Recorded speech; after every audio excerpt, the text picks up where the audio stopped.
sit right there. Once I get down, I'm down. Advertisement. Up and down.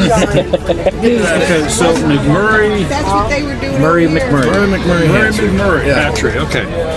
Ask Tom about our Homesteader special.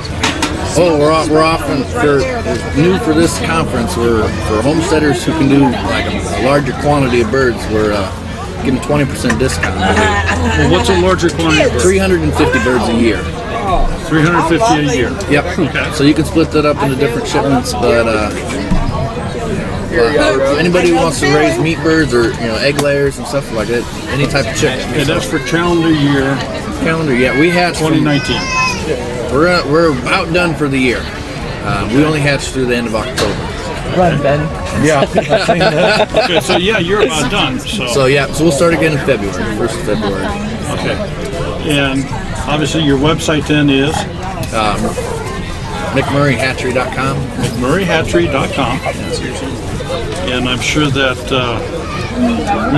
one of our mods, I'm sure, can put a link into that.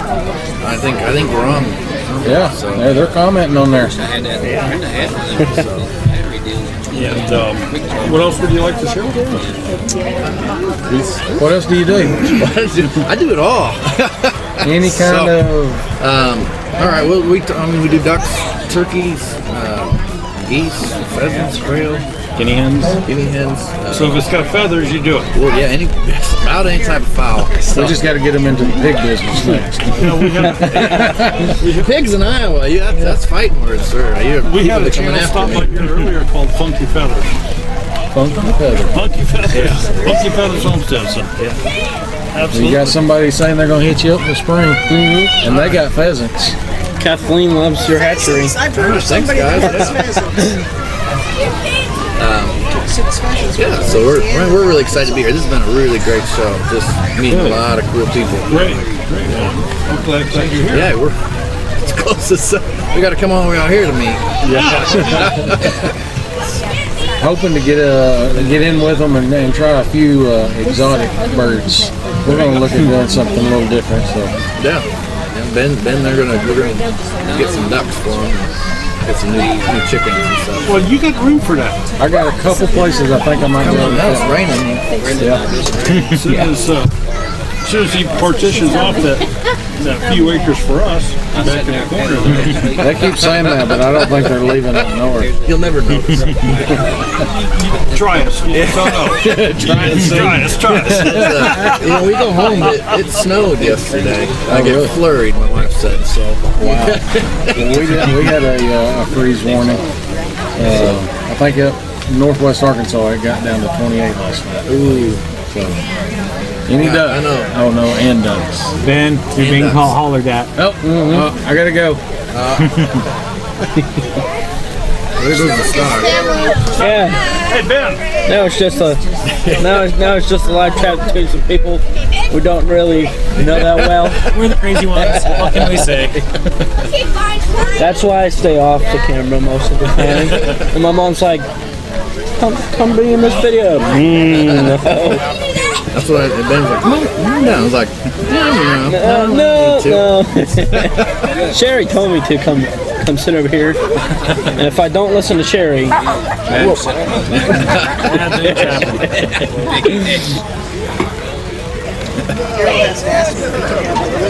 Okay, so what is this, a family business? Are you a McMurray? No. So the McMurrays, they finally, the last one retired about 2012. So Murray McMurray started the hatchery in 1917, and he was a banker by trade, and so he actually was selling. He raised and showed chicks to me like a little boy, and he started selling chicks out of the back of the bank, and so at the beginning of World War I, like the Great Depression came and the bank failed, and so I remember talking to his son, and they said remembers when Dad came home and said the bank's going under, we're going to make a living raising chickens. And so that was, there was a beginning McMurray hatchery, but like I think it was in the 20s, 25 or 28 when the bank finally closed, and that was their sole business. Was the bank was doing chickens. So Okay. And so then his son John and Charles, they grew up and they eventually took over the hatchery, and then Murray McMurray, the grandson, came into it, and he took it over. And he had two partners, Mike Lubbers and Bud Wood. Bud Wood's my father-in-law. Okay. So in 2012, Mike. So you Lubbers, married into this? I did marry into this. Yeah. I didn't know a thing about chicken 7 years ago. Besides it tasted good. So you met your wife, and she says, "I got to tell you, I have some baggage with me. It's chickens." You're like, oh, She didn't sneak that in until later. Well, by the way, by the way, we own Now that we're 4 married. million chickens.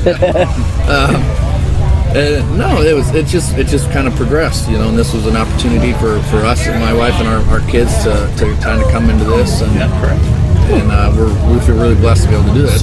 It's awesome. How long have you been? I've been in it for 6 years. 6 years. So I've been a partner for 3. So kind of like I was telling Ben, I started as kind of a general maintenance. So, you know, obviously the father-in-law owning it does help.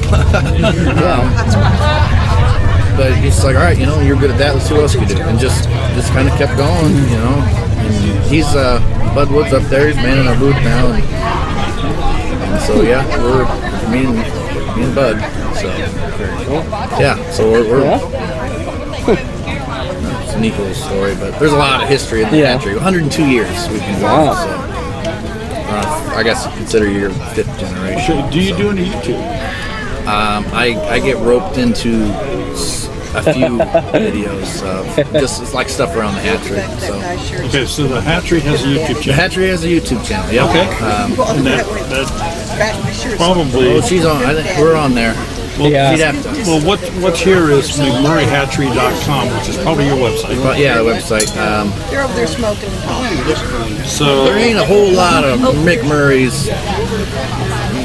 Put it in the internet, you'll get it. okay, so there's obviously a YouTube channel as well. Yep. I'm assuming Facebook, other social Yep. So media. Instagram is one of those things too. People love pictures of chickens, so we love seeing that. So you know, backyards, and we do. That's what we do. What Rare, about your clocks? we do a lot of rare and exotic breeds. So we have 110 breeds of chickens. 110. And just chickens, you know, and that doesn't include ducks and stuff like that. So, tripods like she's got. and so yeah, that's really our specialty. And so that's a lot of that is colorful birds, backyard flock birds. That kind of tripod. What's People that called? just want a couple of birds to people like this who want, you know, to make a living off of birds. So Yeah, that's pretty cool. Yeah. You think you're gonna raise your kids into it? if my son has anything to say, he will be at work I've tomorrow. seen people with them. And he's 5. But I Wow. He doesn't understand why he's got to go to school. Yeah. He's like, I just want to work. Okay. And it's hard, like, well, this is your job right now. So Yeah. that's the goal. Bring the kids up, and Yeah. it's a fine line to not overwhelm them. Yeah. Like, I'm not gonna shove it down your throat. Right. But like, you know, you're make it. just chickens the rest of your life. You cannot do anything else. You know, but like a good work ethic. You know, that's it. We work hard a lot. Okay, I see that we have a Murray McMurray hatchery in the chat here. Oh yeah. I just cracked up. Okay. So, but that's not you. That's not me. I don't see you typing. What is the smallest chicken you offer? So Bantam, the Bantam chickens are, if you know anything about, they're Bannies, they're a quarter size of a standard chicken. You weigh Bannies in ounces. You know, 20 to 28 ounces. Okay, somebody's asking, what's the smallest chickens you offer? Red pile Bantams. Red pile. It's an old English game, red pile. Red pile, like P-I-L-E or P-Y-L-E? P-Y-L-E. P-Y-L-E. And you look at this chicken, and it looks like a robin with a tail. Now, your mystery typist is saying to check out the Seabrights. Seabrights are pretty small, but they're gonna be right in that same category. Real small, real. Uh-oh, we got Jason coming over. Photo bombing. Here we are. What y'all doing? Talking about chickens. What? Who said that? Hey, read that shirt. Duncan Homestead? Okay. No, not that one. The one that starts with Kiss. So, what if somebody wants to order chicks? They got to get a dozen at a time, 24 at a time. So for 2019, it was Behaving, 15. Jason. You would have to get 15. 15 at a time. For next year, 2020, we're going to do 6. So it'll be a small order 6 after the weather warms up. So talking April and May. We're in Iowa and it's cold and they need some body heat to stay warm. So. And this is the type of thing. Obviously, you guys do this all the time, but perhaps some of these folks are sending chickens through the mail. Yeah. You know, it's not like they put a stamp on their forehead. But So yeah, the chickens come through the mail. Actually, even before airplanes, they rode on the trains when the post office would ship mail over via train freight, and they would deliver that way. And that's how the business basically started and spread out initially.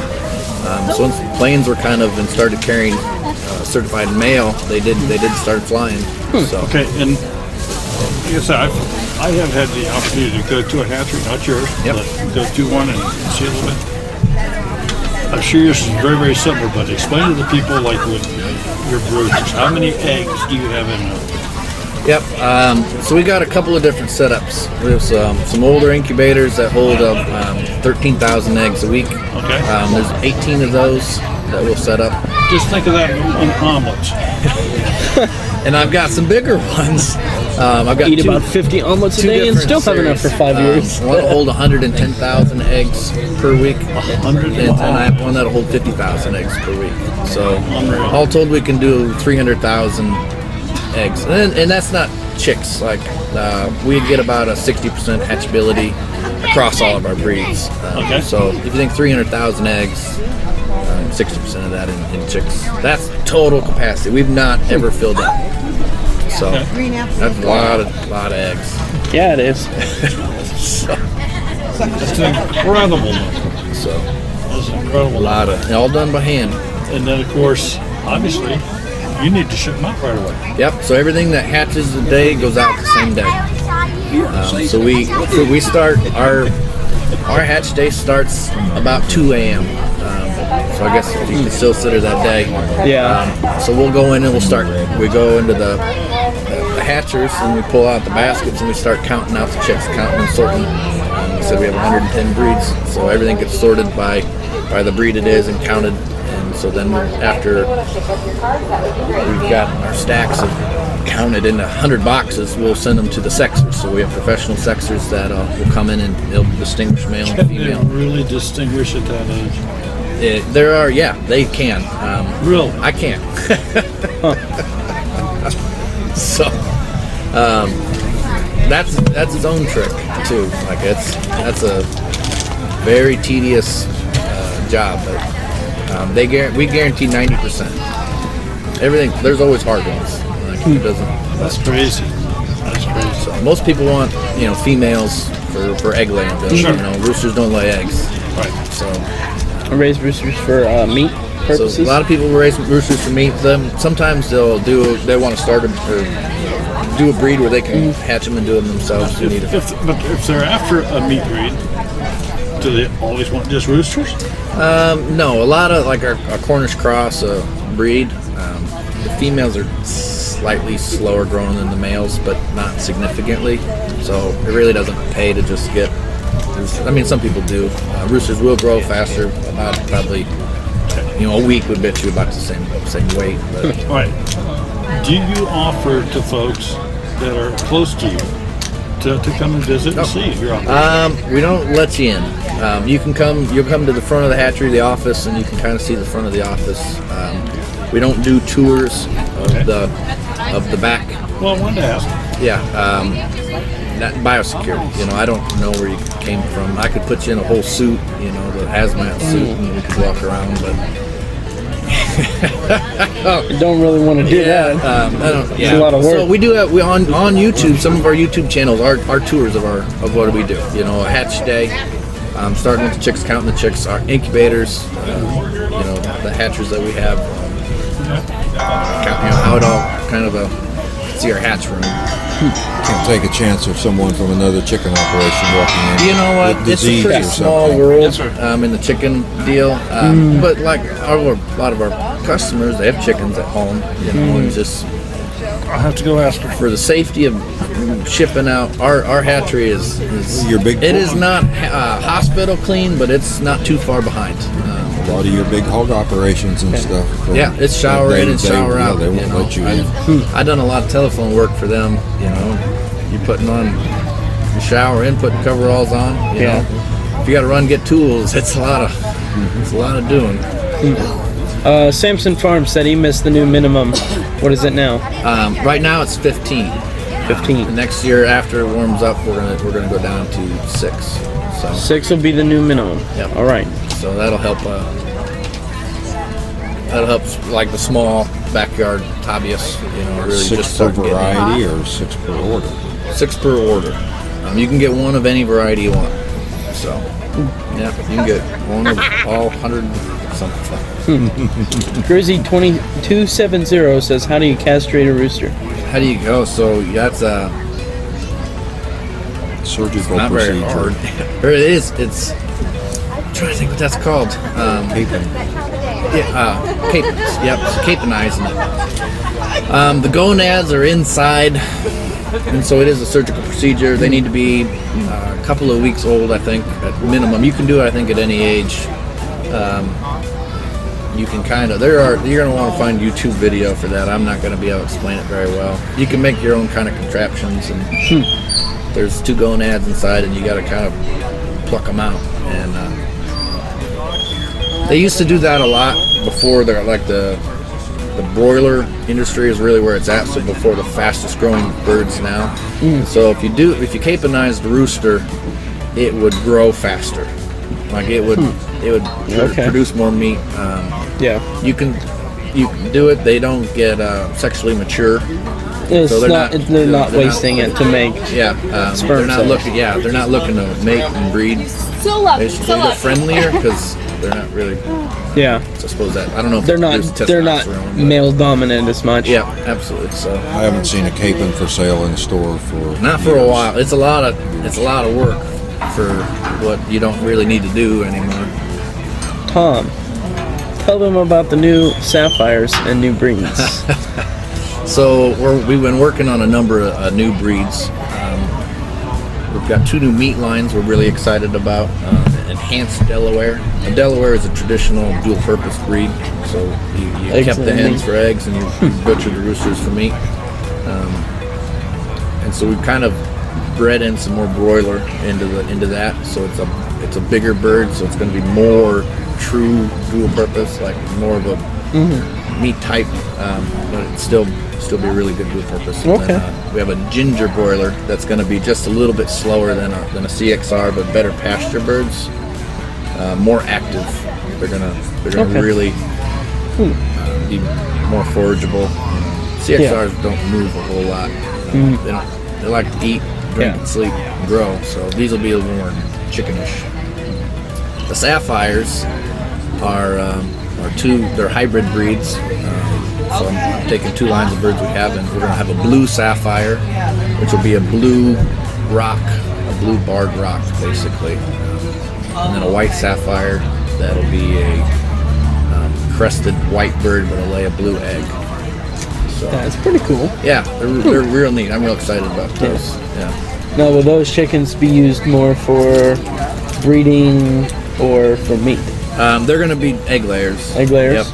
Yep. Primarily, they should be really good egg layers. Yeah. So, All right. I just want your spot. You're fine. yeah. We're just chasing down lost credit cards. So is your Cornish cross your biggest meat bird seller by Absolutely. far? By far. Well, the big Q&A is over. That hands down, that's the number one bird. And that some of that's Chickens. people who Oh, order live stream. to butcher your own birds. You're ordering more, and you're ordering males and females. So instead of like egg layers, you only want females.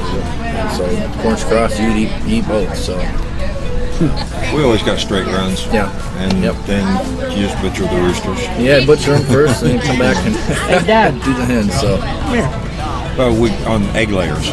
Oh, we yeah. just order straight runs and Yeah. butcher the roosters. Well, that's- told me I you looked know, a that lot was- like mom, so you that's, should meet my dad. That's the way we did it for years. Yeah, before that's the superbirds came my, out. my grandparents. Cameras, That's what you did. You know, you ordered Mine your shop white in leghorns, and they laid eggs, and you ate the rest. So. You didn't order red chickens because they were too hard to pluck by hand to get the Yeah. colored pin feathers out of them. Yep. So Thing now. That's- Just try and keep an eye out for Kara. All right.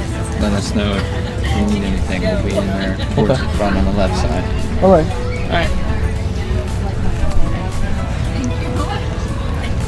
Somebody says they saw a capon in a store in Cape Girardeau, Missouri. I haven't seen one in the store for a long time. Albany Mountain Homestead. He said yes. Castrated roosters will be less mean. yeah, absolutely. So they have a lot less drive, so they're more docile. So they're not protected as much. Like so.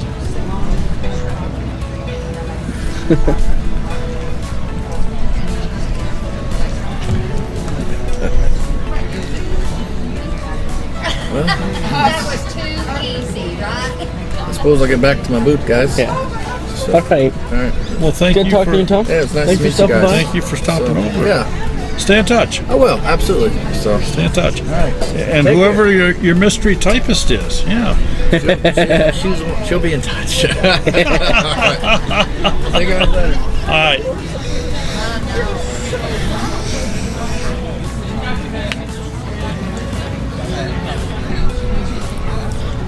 Now we've been through everything I know about chickens.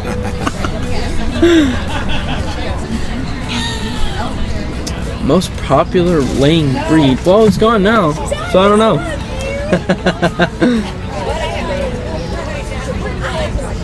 I'm betting Buff Orpington's right there at the top of the list. Yeah, I'm sure it is.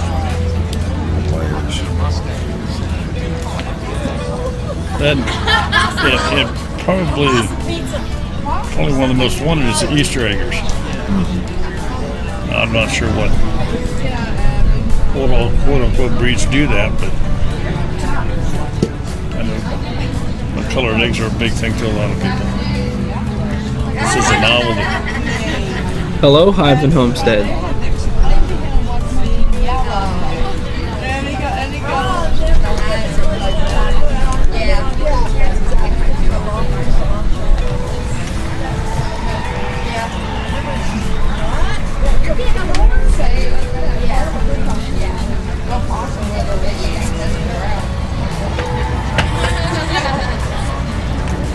Hello, Ali.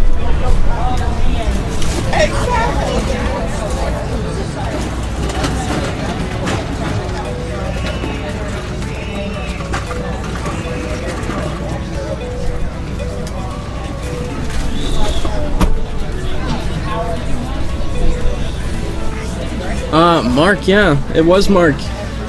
Samson Farms. Is that Mark I hear?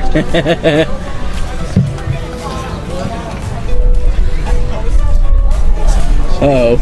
Get in here. I'm not sure I can read the chat. I guess it is bigger on this side. Yeah, I made it. That's a good thing. Tried to make it as best as I could. Dealing with the sun and glare and Where's beautiful Miss Cher? She A is. whole group of women back there. Yeah, she's having a girl chat.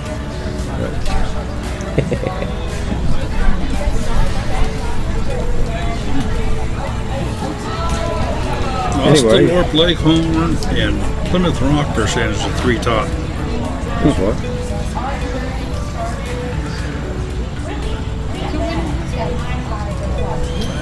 Two-family homestead. We're doing a live stream right now, and you are welcome to jump onto it if you like to.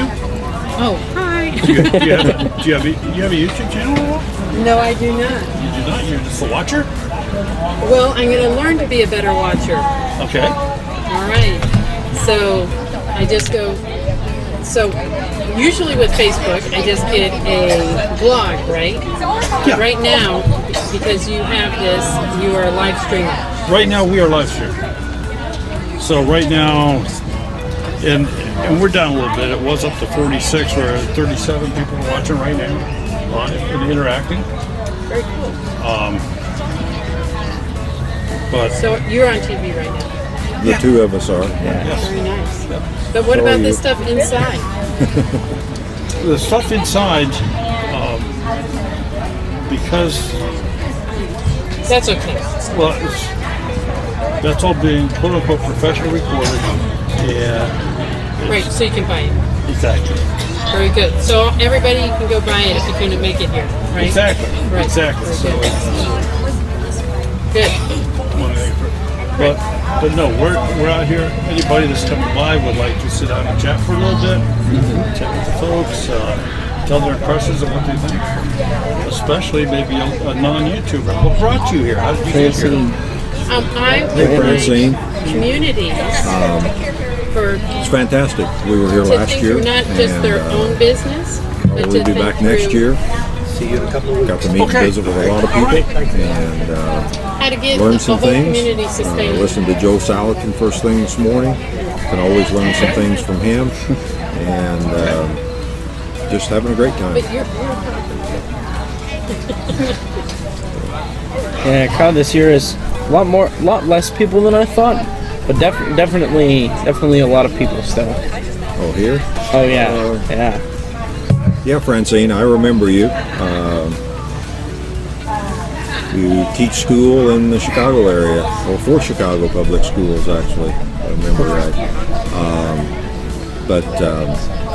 What did they say? 4,000 people here yesterday? I think something Yeah, like that's what they're that. saying. Yeah. Is what we're hearing. I know when we came through the gate yesterday morning about 8:30, they said there had been more people through the gate, twice as many people through the gate at 8:30 as had been here last year already. So yeah, it's quite a bit bigger than it was last year. A lot going on. And they modified coming into the gate today, so they didn't have the long lines. Right. Right.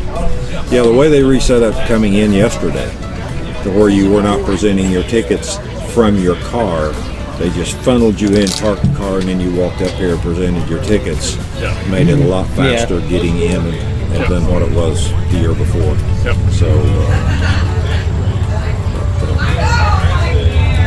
Will you be in Frankfort, Kentucky, November 2nd? good possibility. Good possibility. Two-family homestead will be. Yep. Two family will be there. I think Stringfield Ridge is planning on being there, if at all possible. I plan on being there. Maybe I can get Jamie to come along. That'd be nice. Because it's only about 4 hours for us, and so it's not too bad. Because we love Jamie. Yeah. Her filters are perfect.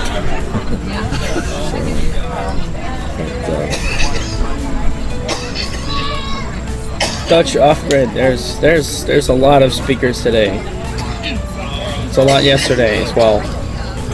Yeah, I think Joel Salatin spoke 3 times today. He did the He's just been talking all day. Yeah, he did the first thing this morning on just general, I say general, but pretty detailed on meat birds, and then that was the first hour, then a break, and then the next hour he went to a different tent, and they actually killed some chickens, and he showed the butchering process. And then right after lunch, he was back on finances, I believe, on Homestead. Yep. So I don't know if he's got, I think that's probably it, but I don't know if he's got anything else this afternoon. No, I think that pretty well, of course, he had the question and answer thing on the panel, but speakers today included Joe Salatin, Off Grid with Doug and Stacy, Jill Winger, Tom McWelch, who's an author, New York Times best-selling author of How to Survive Anything, McMurray Hatchery. They had the speaker panel, which included Joel, Jill, Justin, Joshua, Doug and Stacy, Jessica, Roots and Refuge. Justin, Roots and Refuge, Sean and Beth, and then Jess Jeremiah spoke today. Yeah, right after the panel. Joshua Draper, Stony Ridge Farmer, he spoke today. Jason Contreras from Sololand is another speaker today. Justin Rhodes today. Kaylee Richardson, Mike and Jenny Pratt, and Rose Duncan. That's for today. So, been a lot of speakers today. Hello, Ozark Mountain Goats.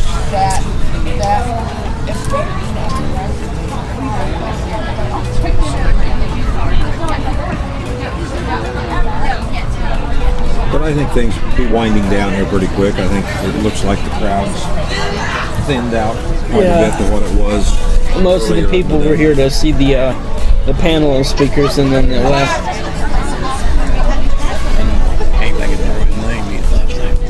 Yeah, right now, looking at the clock, just started just a few minutes ago, was all of the tents, all his speakers, they're all going right now, so that's pulled a lot of people away from this area.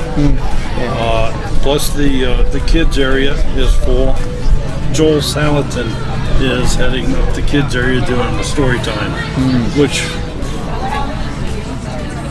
is packed. I can see that from here. It is packed. And then the last group of speakers starts at 4:45 to 5:45. So things are starting to wind down a little bit. We have been live bringing you this for 6 hours and 38 minutes now. Yep. And we've been fortunate. We've had a couple times where we've had a few sprinkles, but it's never really broken out into a full-fledged rain. And hopefully that'll hold off another hour or so. Hour and a half. It's been enough that we did have to pull in a little bit. We retreated. Sharon, yes, Roots and Refuge is speaking now.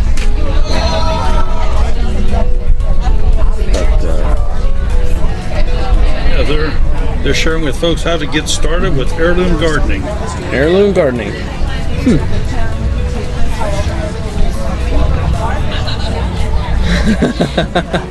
And they're in the main barn. They're in the big barn that's kind of right behind where you're looking right now. Mary Hart says, "Hey, Daryl." Hey, Mary. Well, the main way to get started with heirloom gardening is plant something. To plant something. Yeah, plant something. It's that first step. Take that first step, and your consistency is key. And the addiction will get real after that.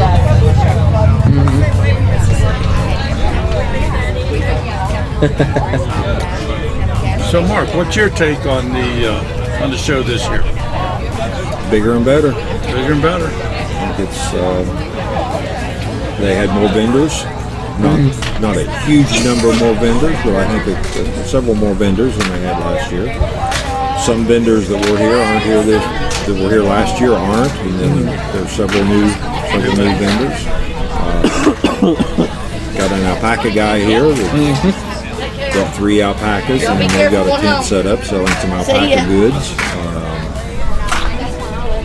Really a knowledgeable goat lady. Did milking demonstrations this morning and sell some goat milk. Been up here on top of the hill, right? No, she's right straight through there. Okay, because I saw a sign on top of the hill up there for milking. They're milking goats too, I think, up there. Okay. Yeah. So you got a lot of wet goats here today. Daryl. Yes. Hive in the Homestead said we're all about bees at our homestead. Has anyone talked about that at HOA? Tracy.